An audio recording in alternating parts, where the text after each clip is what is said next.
Hello दोस्तों, मेरा नाम है जय मेहरे। मैं एक सिविल इंजीनियर, एंटरप्रेन्योर तथा एक मोटिवेशनल स्पीकर हूँ। इस वीडियो में मैं आपको what is positive attitude, what is positive thinking, सकारात्मक सोच, सकारात्मक दृष्टिकोण क्या है, इसके बारे में बताना चाहता हूँ। एक कबीरदास जी का दोहा है, उसके बारे में बताऊंगा। साथ ही साथ आपको एक प्रैक्टिकल एग्जाम्पल देके यह समझाऊंगा कि आप खुद का एनालिसिस कीजिए कि आप एक पॉजिटिव थिंकिंग वाले इंसान है या किस प्रकार के इंसान है। What is positive attitude? Positive attitude एक पॉजिटिव थिंकिंग से बनता है, यानी सकारात्मक दृष्टिकोण एक सकारात्मक सोच से बनता है। आपकी सोच आपकी जिंदगी बना सकती है। आप खुद को एनालिसिस कीजिए। मैं आपको एक सिंपल सा एक्सपेरिमेंट बताता हूं। एक कांच का ग्लास लेते हैं, उसमें कुछ मात्रा में पानी डालते हैं, लगभग इतना। अब अगर आपको पूछा जाए आपको क्या दिख रहा है, अगर आपका आंसर है कि ग्लास आधा पानी से भरा है, तो आप एक पॉजिटिव थिंकिंग वाले इंसान है। अगर आपका आंसर है ग्लास आधा खाली है, तो आप एक निगेटिव थिंकिंग वाले इंसान है। और अगर आपका आंसर है कि आधा ग्लास पानी से भरा है और आधा खाली है, तो आप एक नॉर्मल थिंकिंग वाले इंसान है। आप किस प्रकार के इंसान है या आपकी सोच आपको समझाएगी। आपको यह एनालिसिस करना है। संत कबीरदास जी अपने दोहे में कहते हैं, बुरा जो खोजन मैं चला, बुरा न मिले या कोई, जो दिल खोजा अपना, मुझसे बुरा न कोई। मतलब मैं दुनिया में दूसरों की बुराई खोजने निकला था, लेकिन पता नहीं क्यों मुझे दुनिया में, संसार में कोई बुरा व्यक्ति नहीं मिला। जब मैंने खुद के दिल में झांक कर देखा, तो पूरे संसार का सबसे बुरा इंसान मैंने खुद को पाया। यानी इस दुनिया में मुझसे बुरा कोई इंसान हो ही नहीं सकता, सबसे बुरा मैं ही हूं।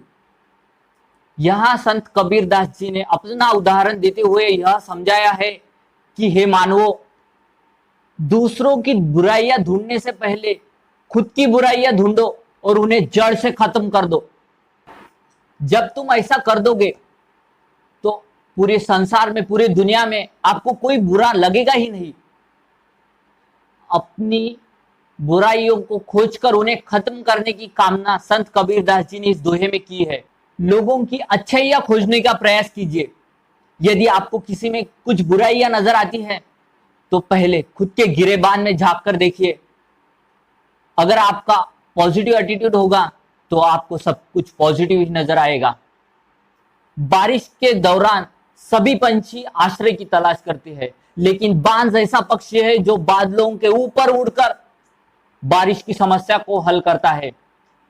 समस्या एक कॉमन है, लेकिन आपका नजरिया, आपका एटीट्यूड इनमें डिफरेंस पैदा करता है। दोस्तों, वैज्ञानिकों अनुसार भौरे का शरीर बहुत भारी होता है, इसलिए विज्ञान के नियम अनुसार वह उड़ नहीं सकता। लेकिन इस बात का पता भौरे को नहीं होता है। वह यही मानता है कि वह उड़ सकता है। वह लगातार कोशिश करता रहता है और बार बार असफल होने के बाद भी वह कोशिश करता रहता है। वह यही मानता है कि वह उड़ सकता है और आखिरकार एक बार उड़कर भौरा सफलता प्राप्त करता है। अब मैं आपको एक इंस्पिरेशनल स्टोरी बताना चाहता हूं। पुणे के एक ऑफिस में एक किरण नामक महिला कार्य करती थी। उसे अपने कार्य के अलावा किसी और का कार्य कभी पसंद ही नहीं आता था। वह हमेशा दूसरों के कार्य में कुछ न कुछ कमियां निकालती थी। एक दिन वह अपने ऑफिस में काम कर रही थी, तो उसने विंडो में से सामने की बिल्डिंग में एक महिला कार्य करती हुई देखी। उसने देखा कि वह महिला कुछ कपड़े रस्सी पर सुखा रही थी। वैसे ही उसने अपने सहकर्मी से कहा, देखो तो वह सामने की बिल्डिंग में वह महिला कितनी गंदे कपड़े धोती है। उसकी बिल्डिंग तो देखो कितनी गंदी है, और वैसे ही गंदे कपड़े वह गंदी रस्सी पे सुखा रही है। उसके पहने हुए कपड़े तो देखो कितने गंदे हैं। उसके सहकर्मी ने उसकी बात में हाँ में मिला दी। और वह अपना कार्य करने लगा। अब रोज का उसका यही कार्य था। वह सामने की बिल्डिंग की ओर गौर करती थी। जब भी वह महिला अपने बालकनी में, अपने टेरेस पे कपड़े सुखाने आती थी, किरण उसको देख के गंदी कपड़े सुखा रही है ऐसी बातें करती रहती थी और उसमें कमियां निकालती रहती थी। ऐसा काफी दिन तक चलता रहा। एक दिन अचानक से किरण जब उस महिला की कमियां निकाल रही थी, उसके बारे में भला बुरा बोल रही थी, तभी उसके ऑफिस के बॉस उसके केबिन में आते हैं और देखते हैं कि किरण उस महिला के बारे में बुरा भला कह रही है, बुराइयां निकाल रही है। यह सभी देखकर बॉस ने उन्हें टोका, कहा, आप कहां देख रही है किरण जी, क्या आपका कार्य में मन नहीं है?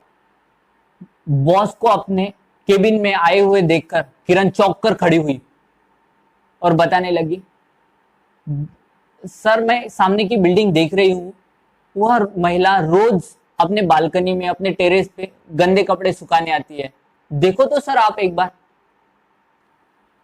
फिर बॉस ने अपनी नजर उस सामने की बिल्डिंग की ओर, उस महिला की कपड़ों की ओर और उन सुखाए हुए कपड़ों की ओर डाली। वैसे ही किरण बोली, देखो तो सर, लोग अपने कार्य के प्रति कितने लापरवाह होते हैं।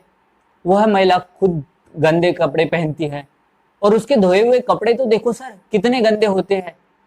उसकी बिल्डिंग तो देखो सर, लगता है कई सालों से उसकी बिल्डिंग साफ नहीं की है। वैसे ही बॉस ने उस बिल्डिंग की ओर, उस महिला की ओर, उस कपड़ों की ओर जरा गौर से देखा और मुस्कुराने लगे। वैसे ही किरण ने पूछा, सर आप मुस्कुरा क्यों रहे हैं? मेरी तो समझ में यह नहीं आ रहा कि वह महिला इतनी गंदी कैसे रह सकती है। बॉस ने कहा, किरण जी मैं आपके इन प्रश्नों का उत्तर कल दूंगा।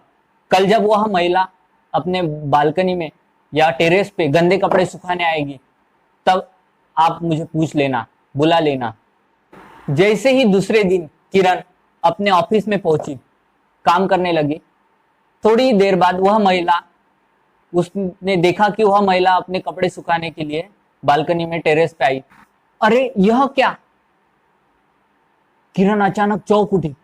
आज वह महिला कितने साफ कपड़े सुखा रही है, उसके पहने हुए कपड़े भी कितने साफ है, उसकी बिल्डिंग भी कितनी साफ है। शायद कल रात को पेंट कराई गई होगी।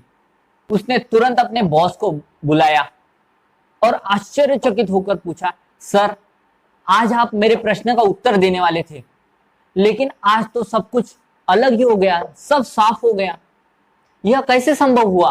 तभी बॉस मुस्कुरा के बोले, वह महिला हमेशा साफ कपड़े ही पहनती है और उसके धोए हुए कपड़े भी साफ ही होते हैं। इतना ही नहीं, उनके बिल्डिंग का रंग भी काफी दिनों से नया ही है। कल शाम को आपके जाने के बाद जिस शीशे से आप उस महिला को देखते हो, उस पर धूल जमी थी, मैंने बस उसे अच्छे से साफ किया है। यह सुनकर किरण मुस्कुराने लगी। उसे अपनी गलती का एहसास हो गया। इस कहानी का अंत सुनकर आपके चेहरे पर भी मुस्कुराहट आई होगी। हमें दुनिया की सभी वस्तुएं, लोग वैसे ही दिखते हैं जैसे हमारा दृष्टिकोण यानी एटीट्यूड होता है। अगर आप धूल लगा हुआ चश्मा पहनोगे तो आपको दुनिया गंदी नजर आएगी। अगर आप साफ चश्मा पहनोगे तो आपको दुनिया साफ और अच्छी नजर आएगी। सभी लोगों में कुछ ना कुछ अच्छाइयां होती है। क्यों ना हम उनकी बुराइयों की ओर ध्यान ना देते हुए उनकी अच्छाइयों पे अपना फोकस किए जाए, तो अपना एटीट्यूड हम खुद पॉजिटिव बना सकते हैं। Positive thinking, it is a mental attitude in which you expect a good and favourable results.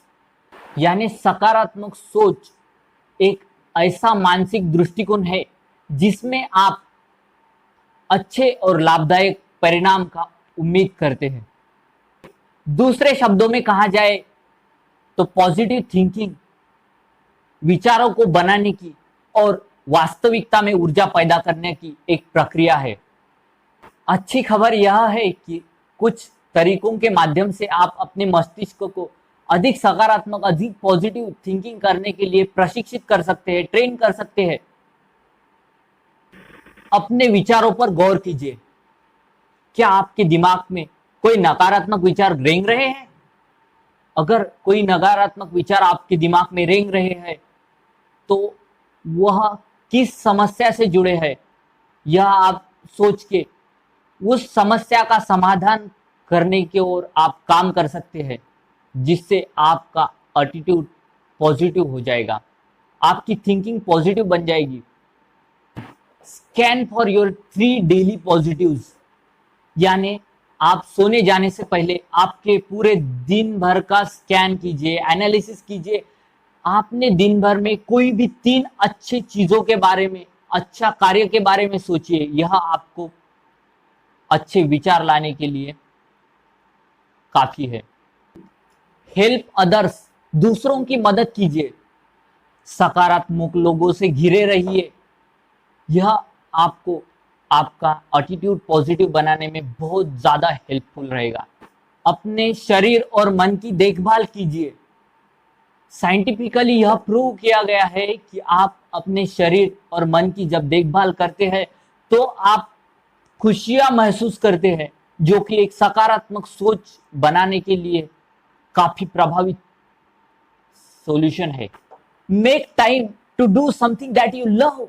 जो चीज से आप प्यार करते हैं वह करने के लिए खुद का वक्त निकालिए, जिससे आपको काफी मात्रा में खुशियां मिलेगी और जिससे आपका एटीट्यूड कंप्लीटली पॉजिटिव हो जाएगा। खुद मोटिवेट रहे, औरों को मोटिवेट करें, आसपास साफ सफाई रखें। धन्यवाद।